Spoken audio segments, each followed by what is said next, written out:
오늘부터 귀한 명절, 설 명절의 시작들이 이루어지고 있죠. 뉴스를 보니까 그렇게 많은 사람들이 해외로 나가고 있다고 합니다.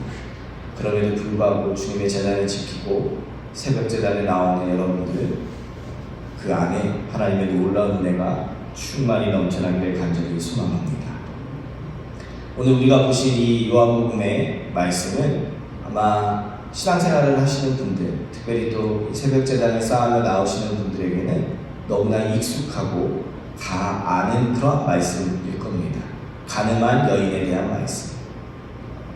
근데 오늘 이 말씀 속에서 우리가 좀 특별한 것들을 함께 찾으며 하나님의 은혜를 나누고자 하는데요. 먼저 오늘 우리가 보시는 말씀에서는 좀 특별한 부분들이 있는 게 그게 뭐냐면 본문 53절 앞에 보면은 이렇게 꺽쇠 모양이 있어요. 그쵸?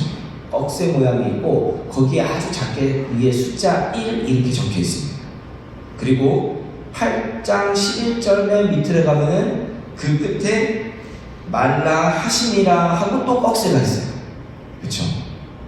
근데 그 숫자 1에 있는 것을 성경책 맨 밑으로 내려가면은 거기에 이렇게 적혀져 있습니다. 뭐라고 적혀 있냐면 어떤 사본에는 7장 53절부터 8장 11절까지 없음 이렇게 적혀져 있습니다.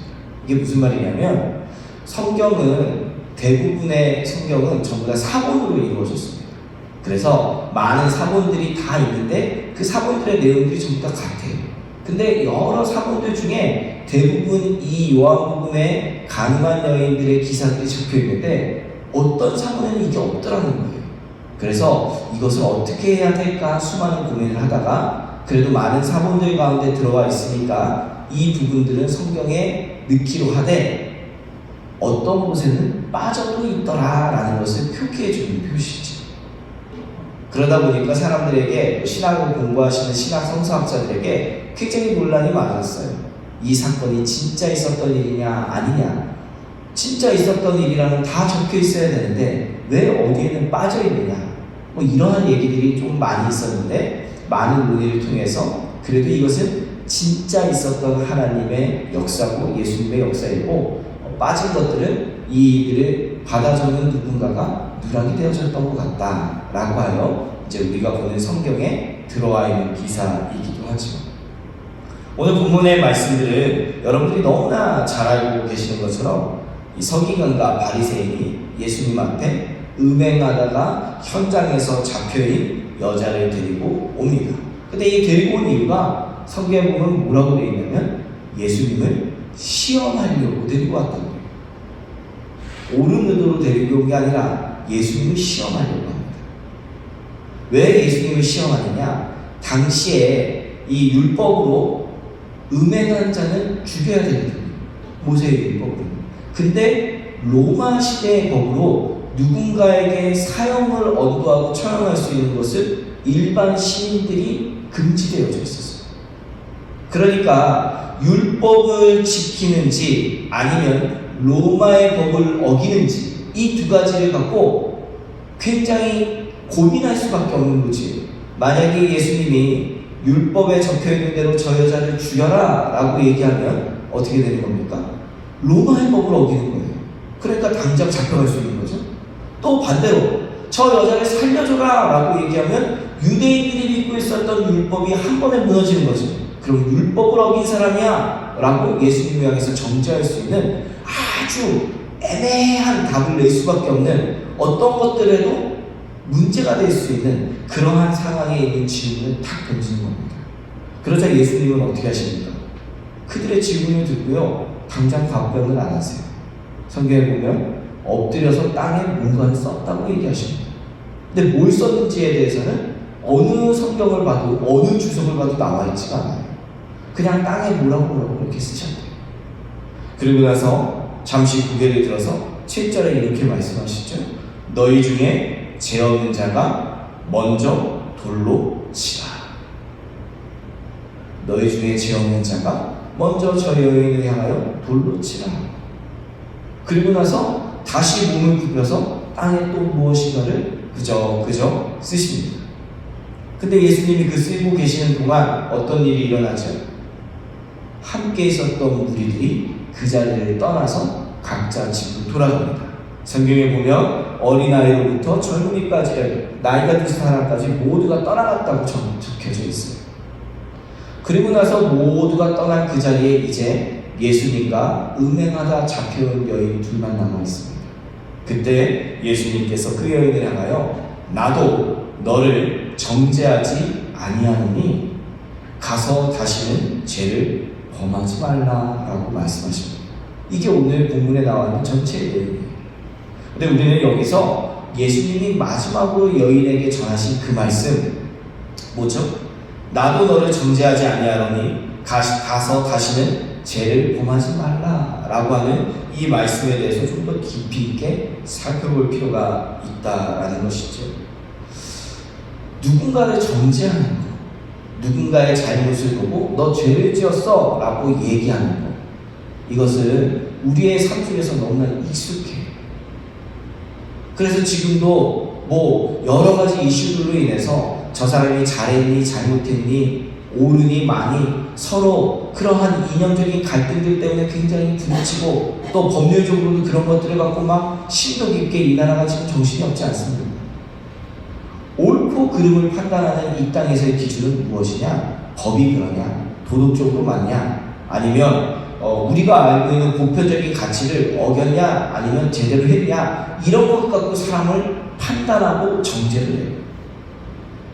신앙생활에서도 이러한 것이 거의 유사하게 우리에게 전공이 되어집니다. 그래서 신앙생활을 할 때도 우리가 알고 있는 신앙의 척도와 기준에 따라서 저 사람이 믿음이 좋으냐 좋지 않느냐, 저 사람이 잘하느냐 잘못하느냐, 이런 것들을 판단한다는 것이죠. 그래서 내가 아무개 집사님을 보니까, 아무개 권사님을 보니까, 아무개 장로님을 보니까, 혹은 저 목사님을 보니까 이러이러한 모습을 보니 굉장히 훌륭하신 것 같아.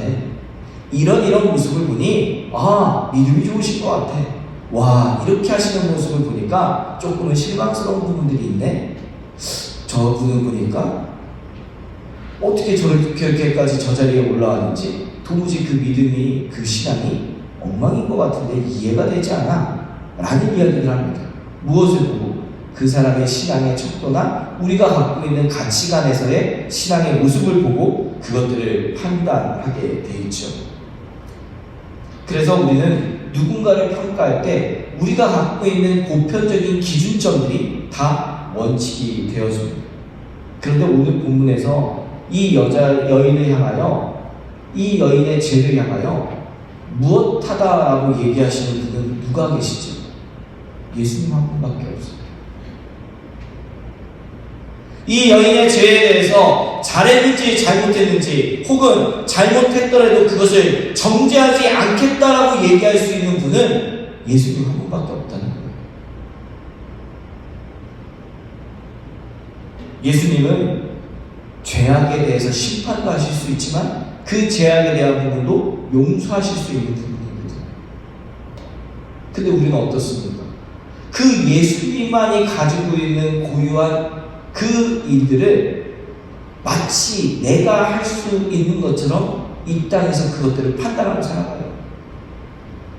앞서 얘기한 것처럼 누구는 신앙이 좋니, 누구는 믿음이 약하니, 누구는 무엇을 잘하니까 괜찮은 사람이고, 누구는 무엇을 못하니까 엉망의 사람이고, 그렇게 모든 것들을 우리는 판단한다는 것이죠. 누구만 할 수 있는 일, 예수 그리스도 하나님만 할 수 있는 일. 그래서 정죄를 할 수 있는 분도 하나님이고, 정죄를 하지 않고 용서할 수 있는 분도 하나님입니다. 그럼에도 우리는 그 하나님이 하실 수 있는 일들을 끊임없이 내가 할 수 있다고 판단합니다. 별것 아닌 나의 신앙의 잣대로 그 사람들을 판단합니다. 그 신앙의 잣대로 모든 기준들이 옳다고 얘기합니다. 심지어 이쪽에서 웅성웅성, 저쪽에서 웅성웅성 되는 소리를 듣고 내가 보지도 않고 내가 경험하지도 않고 그냥 그 얘기만 듣고 그 사람이 어떻다라고 판단하고 정죄할 때가 훨씬 더 많아요. 그럼 나는 어떤데? 나의 모습은 어떤가?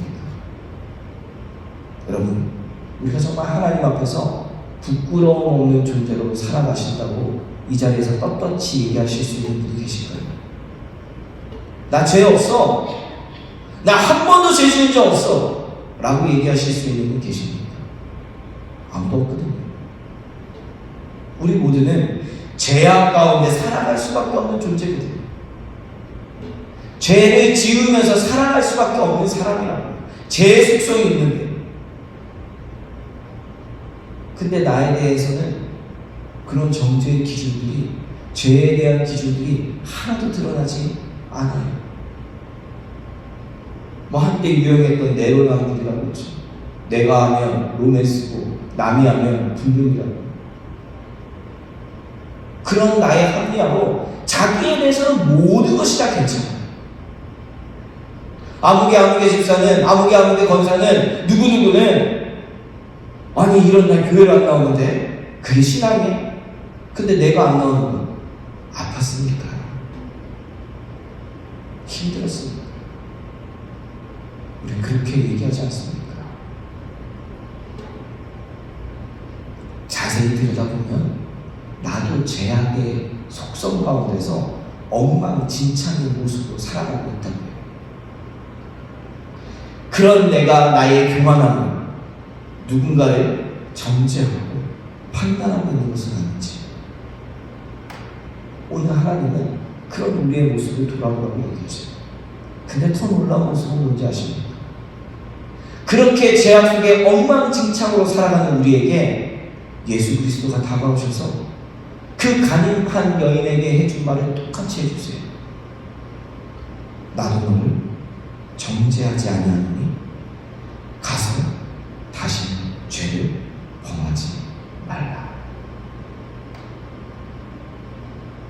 나에게 똑같이 다가와 주셔서 나의 그릇되고 잘못된 모습들에 대하여 정죄하지 아니할 테니 이제는 죄짓지 말라고 주님이 말씀하고 계시는 것이죠. 여러분, 이것이 은혜라는 거예요. 은혜를 입은 자기에 다른 사람들도 은혜의 눈으로 바라볼 수 있어야 되는 것이죠. 설 명절이 되면 오랜만에 가족 식구들이 다 모여요. 친지들이 다 모여요. 그러다 보면 각자의 삶의 자리에서 살아왔던 여러 이야기들 때문에 예기치 않게 말들도 생기고 예기치 않게 속이 상하는 일들이 있어요. 어쩜 저 사람은 저래, 어쩜 저기는 저래. 그래도 뭐 여기 이렇게 새롭게 오실 분들이야 다 주님의 마음을 품고 기쁨으로 그들을 바라보시겠지만 보통 저희 또래의, 저처럼 젊은 나이 또래의 이 며느리들은 가기만 하면 힘들어 하잖아요. 거기에다가 올케는 왜 이렇게 또 일 안 하고 놀고 있는지, 그런 일들이 계속 생기지 않습니까? 그러면서 어쩜 저럴 수 있어? 어떻게 와가지고 설거지 한번 손 하나 까딱 안 하고 주는 음식만 먹어? 그런 얘기들 하면서 마음 상할 일이 있거든요. 근데 내가 친정에 가면 똑같이 그러고 있어요.